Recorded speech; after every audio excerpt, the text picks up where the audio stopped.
যে আগ্রহ নিয়ে প্রধান উপদেষ্টা শ্বেতপত্র প্রণয়ন, টাস্ক ফোর্স সহ সংস্কারের বেশ কিছু বিষয়ে রিপোর্ট তৈরি করেছিলেন, সেই আকাঙ্ক্ষা পূরণ হয়নি বলে মন্তব্য করেছেন সিপিডির ফেলো ডক্টর দেবপ্রিয় ভট্টাচার্য।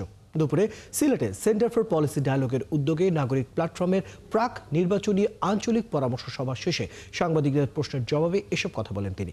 দেবপ্রিয় বলেন, আগামী দিনের ইশতেহারে সেই প্রতিশ্রুতিগুলোকেই স্থান দেওয়া প্রয়োজন, যার ধারাবাহিকতা নতুন সরকার রক্ষা করবে। যদি নতুন বাংলাদেশ গড়তে হয় এবং বাংলাদেশকে মধ্যম আয়ের দেশের জায়গায় নিয়ে যেতে হয়, তাহলে এই সংস্কারগুলো প্রয়োজন। তিনি আরও বলেন, সংস্কার বিরোধী যে জোট সৃষ্টি হয়েছিল সেটা ভাঙতে হলে নির্বাচনে ইশতেহারে এই ধরনের পদক্ষেপ নিতে হবে। তবে সব সংস্কার এই সরকার করতে পারবে না উল্লেখ করে তিনি জানান, সরকারকে স্পষ্ট করতে হবে কতটুকু সংস্কার তারা করতে পেরেছে।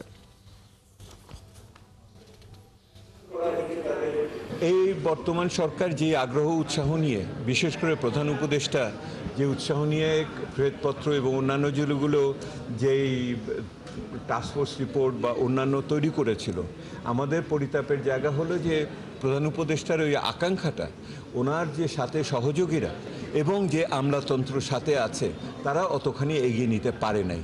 সেজন্য আমরা মনে করি যে আগামী দিনে ইশতেহারের ভিতরে এই প্রতিশ্রুতিগুলোকে স্থান দিতে হবে এবং নতুন সরকার যে আসবে এইটার ধারাবাহিকতাটা রক্ষা করবে।